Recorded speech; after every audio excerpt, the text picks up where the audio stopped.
Hi everyone, this is Marie Blue Angel, and I am back with Talisman of the Dawn. Or did I add it? I think I added a "the" there. Anyways, Talisman of Dawn, which is a retelling of 1001 Nights, and it follows the story so far of Sher, who's being married off to Shariar. And she made a deal with her dad that if she did do this, that her younger sister could go to Persepolis and be the painter that she wants to be. And we're going to see what are the consequences of that particular decision and what happens when Sher and Shariar finally meet, which I'm hoping they do the next little bit. Anyways, I'm really excited to see what's going to happen, so please join me in checking out the rest of the game. Yay. Alright. Before any marriage could be arranged, both families had to agree with it. Of course, this was more of a formality than anything, and a confirmation that the two future spouses were fine with the choice. Okay. Here's Mutik, their Sher, and I guess these are Shariar's parents. Or family. Mutik had to gather both his and Shariar's family, including Shenazan, who lived in a whole other country. Thankfully, 1 month later, everything was set, and everyone came to Shahrazad's house for the meeting. The khastegari. I'm probably butchering all these names, but here we are. The khastegari. It's a traditional meeting in Iranian culture between the two people interested in each other and their families. It usually features many relatives and lots of presents in the form of food and tea. In history, the groom or the bride would be recommended to each other by their families, such as an arranged marriage. In modern Iran, people usually meet and then throw the khastegari. Cool. The old man had prepared a whole set of sweets and fruits and was waiting anxiously in his living room. The guests were late. He lamented not having much time to decorate, but that would be the least of his problems. Ah, by Mazda. I hope they like the tea. I hope it's enough for all of them. Ah, Mutik. Juna had left the house to live with one of her friends, which made Mutik a little vexed, and he decided to not invite her. Dang. That made Cher's anxiety grow loud, rumbling inside her heart. I hope they are nice people.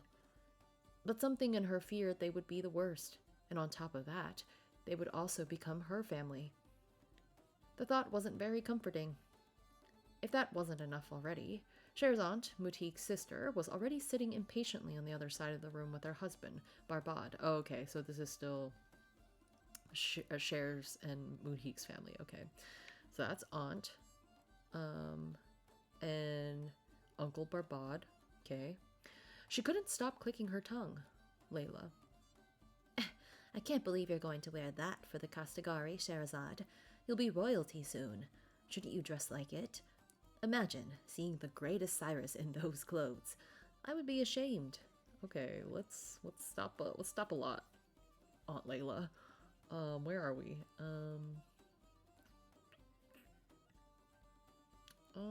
I don't think we had a new one unless they added something to this one. No, because we already covered all these. Oh, Cyrus. Okay, Cyrus the Great. He was the founder of the Persian Achaemenid Empire and Pasargadae, its first capital. I'm really butchering these names. I'm so sorry. Pasargadae, its first capital, recognized for his achievements in human rights, politics, and military strategy. He is known for his policy of respecting the customs and religions of the lands he conquered. Cool. Cher only rolled her eyes as subtly as she could, sighing, poor Cher. There was no use arguing with her. And your dress, you're the bride, Layla. Okay, uncle, this is not helping. Of course. I know respect. I can't believe Mutik lets his daughters dress however they want. Okay, what's the peach rate the fits? I love Cher's outfit. What are we talking about? Anyways. The little man felt offended by the comment. I don't. I don't. I don't remember what I did. I don't. I swear I tell them to work on their image, but they never listen to me. So stubborn. It's because you're too soft with them. if they were my daughters. Sher thanked Aura Mazda for not giving her aunt any children. It was truly for the best. Now, Junam, you're already stressed and the thing hasn't even started yet. Is that like a term of endearment?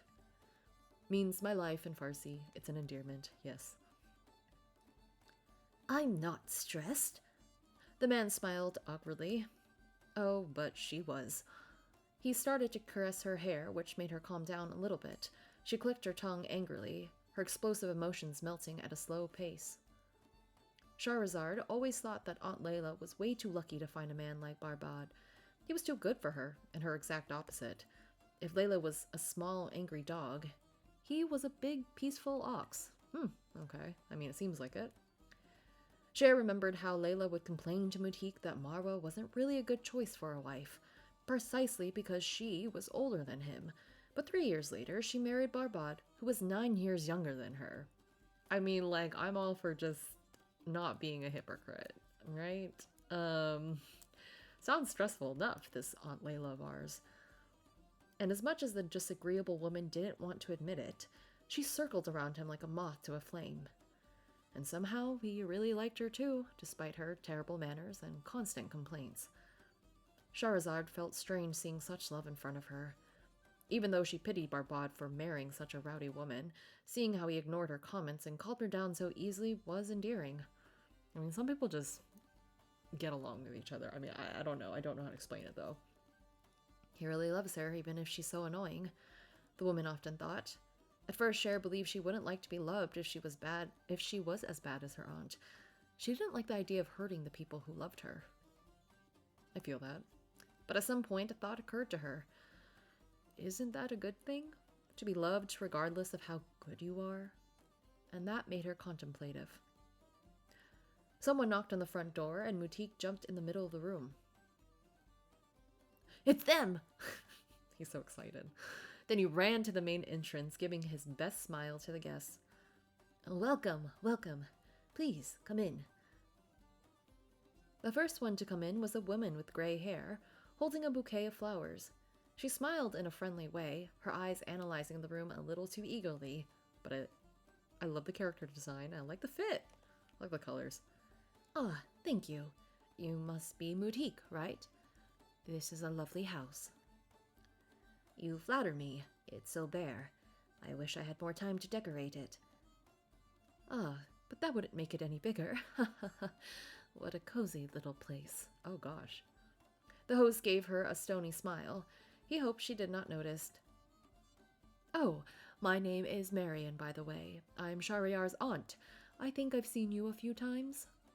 Why the aunts? The aunts have, whatever, they're fine to have strong personalities, but they have strong personalities. They are willing to give their opinions very easily, which is fine, I guess. But it is one of those things where I'm like, oh god, I don't like dealing with people who are just like not satisfied and like don't like mind their own business. But I don't know, you know what I mean? Anyways, I'm getting a not great feeling, and I'm not even Sher, you know? Like, I'm not Sher or Shariar. Like, I'm just a spectator, you know? Anyways, nice to meet you, Marianne. Yes, I work at the palace as the treasurer. Oh, you don't look like it. Thanks. Thanks. I hope you enjoy everything. Okay. Oh, the second one to enter was a tall, old man. He pierced Mutik with harsh eyes. I like the stripes you got. Welcome? Golgan. Golgan, well... Get out of the way. Yes, immediately. The man stepped aside so that Golgan could enter, stomping the ground with the strength of a horse. Mutik anxiously walked inside, following at a distance. Is that another uncle? Are they married or what? Inside, Marian had already made herself comfortable, sitting on one of the couches, far from Layla. They eyed each other curiously, faking a smile. When Golgan sat next to Marianne noisily, the host came in looking a little confused. Marianne caught that really quickly, laughing. Goodness, Mutik, I forgot to tell you. The sturdy man is my husband. Oh, I'm sorry for his manners. He's just like that. She patted him on the knee, and he pushed her hand away, grumbling. No problem. I see he's very capable. She eyed her husband with a forced smile, then decided to focus on the host. Verily, verily. He works with animals, you know, so he has to be very stern. Sometimes I can't even see a difference between him and the animals. Gosh, what a thing to say about the person you're married to. Also, what are you saying, Golgun? You're loud. Ah, don't be like that. Mutik was almost regretting the khastegari already, but he had to be strong. The satisfaction of the guests was more important than whatever discomfort he was feeling, though he hoped he never had to see them again. I mean, at least you were on that same page. But look, this is what your daughter's getting into, because you want her to marry. He had seen them sometimes at the palace. The treasurer remembered thinking Marianne was the most friendly of the satrap's relatives, only losing to his parents. But now he had some doubts about that. Rather than friendly, she seemed very condescending, using words that seemed polite, but were hiding insults. I very much dislike things like that, but I also think that you either fight fire with fire and you do the same thing, or you ignore it and treat them with kindness. And then they kind of feel baffled. I guess we'll see what kind of approach will happen here. Mutik tried not to think too hard about it, fearing that his discomfort and confusion would show on his face. Do you want any tea? That would be great, thank you. Shahrazad, serve them some tea.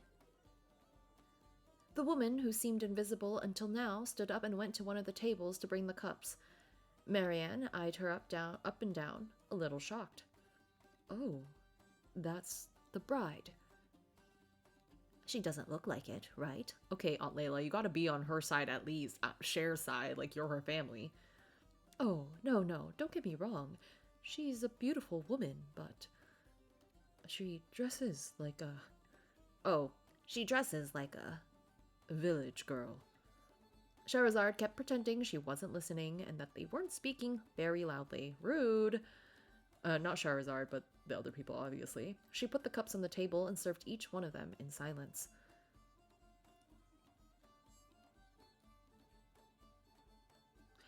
Barbad, who listened to them quietly, kept holding a strangled smile. He had grown up in a village most of his life, and he started to feel self-consciousness take over him. I mean, I think she's perfectly, dressed nicely, but okay. And also, Barbad be like, dang, taking hits on me, you know? Mutik was too worried about his daughter's image to notice. Mutik. You see, she's a very simple girl, but that's because she doesn't like showing off her wealth.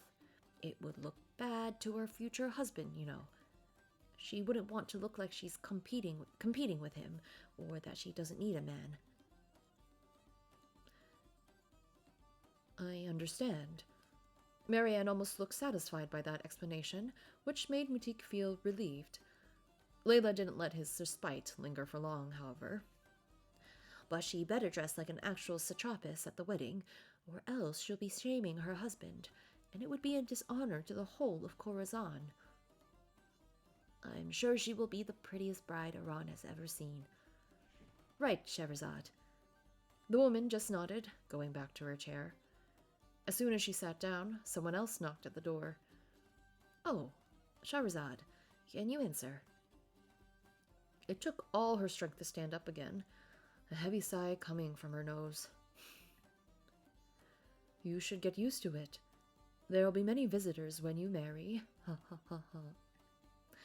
Sher didn't answer. She did not want to think about it. Oh, more people. When the door was opened, another couple came in. This time they walked side by side, eyeing Shahrazad like one single person. Where is the Ganzabara? What was the Ganzabara again? Is that that's her dad, right? Oh, I'm here. Mutik came all the way back from the living room, putting himself in front of Shahrazad. It's me, and you are... Jamshid, the artisan. This is Paniz, my wife. I'm the satrap's uncle. Nice to meet you. You have a nice house. Oh, I thank you. Cher stood there a little more as they talked before deciding to go back to the living room. Is that the bride? Oh, it is. Come here, Scheherazade. She rolled her eyes and turned back. Nice to meet you. You're a beautiful woman. Congratulations on your wedding. Thank you. The old man was brimming with pride. She's very lucky to have caught the satrap's attention. Damn. Funnies. Like that damn boy's anything close to a satrap. Like that damn boy's anything close to a satrap. I know, right? Not at all. I think Shariar is a great ruler. You say that because you work for him, but let's be honest, he isn't that good. They put anyone in charge these days. I thought you guys were going to be cool, and you're not cool. If it wasn't hereditary, I'm sure they would have already dismissed him. Mudik kept smiling as they agreed between themselves. Sher turned around and left before they noticed. Well, we brought some sweets. I wish you good luck. Shariar doesn't fail with his bride. I hope he doesn't fail with his bride, too. That would be horrible. Yes, thank you.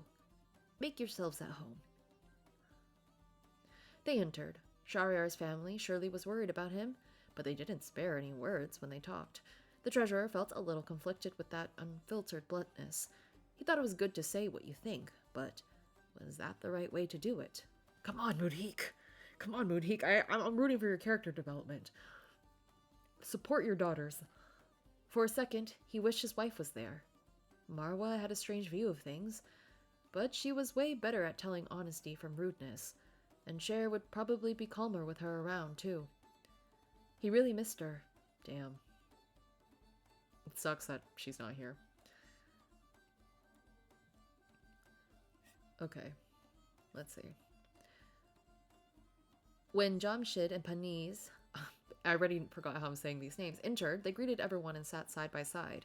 Cher was quick to serve them some tea and to refill the other relatives' cups. The new couple, unlike the other ones, looked much more in sync. If Layla and Marian were the opposites of their husbands, Paniz looked like Jamshids. I'm trying to say it. Okay, other half. I'm so sorry. I'm butchering your names. I'm so sorry. They looked around in opposite directions as if they were covering each other's blind spots, in perfect sync. In sync. Two fine hawks watching from their nest, ready to throw anyone off to see if they could fly. You made this. The tea? Yes. It's a bit cold. You think so? To me, it's very good. Or, to me, it's very good. I don't know. To me, it's very good, says Marian. Though I prefer when it's not too hot. My tongue is very delicate, I think. Okay, I can do this. Mine too. I see. Paniz doesn't seem so bad, thought Cher, aside from her harsh opinions about Shariar. However, knowing how the satrap governed the city and the region of Khorasan so well, the bride couldn't help but wonder where the woman got those opinions from. I mean, out of these three women, I guess Paniz is really the one you maybe could get along with in terms of being reasonable, but we'll see. Something felt off, but Scheherazade couldn't pinpoint what exactly. The newcomers also didn't comment on the woman's appearance, except to compliment it. They seemed to approve of her, silently. Or, at least they didn't reject her. It was refreshing, she had to admit. Poor thing. Bare minimum is, like, not being rude outright. As for Mutik, the little man had some lingering distrust for the couple, based on their views of the satrap. But he kept his opinions close to his chest, because they also seemed to like his daughter, which was the priority at that moment. So he chewed the sweets they brought, and swallowed his spiteful comments with a swig of black tea. He isn't here yet. Oh, no, neither him nor his brother. I think I saw Shanazan at the square. Maybe he's waiting to pick the satrap up. Just like old times. Old times. They're always together. It's like he hasn't grown a bit, always relying on his younger brother. What a disgrace. I wouldn't walk these streets alone. There's lots of people that might want to approach him. Yes, people always want to talk to him.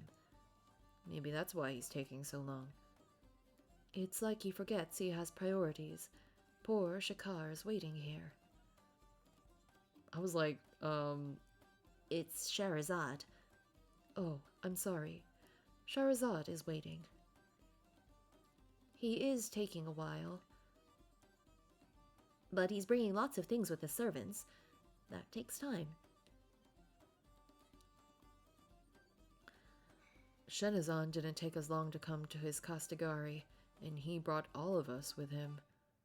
Mujiq could feel the blood rising in his face, but he tried to douse his anger with another gulp of tea.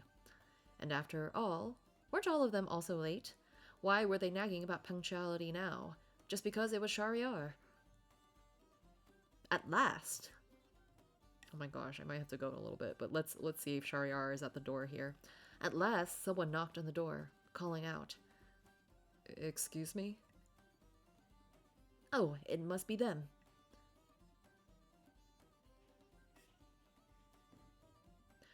Mujiq jumped to the corridor with eagerness, excited to see both brothers. Scheherazade stayed in the room as the other relatives kept talking. As he opened the door, the little man gave the brightest smile ever. Welcome! At his doorstep, two male figures stood side by side. One of them obviously was Shariar, carrying bags filled to the brim with sweets, fruits, and flowers, his baggage making him look even bigger than he already was.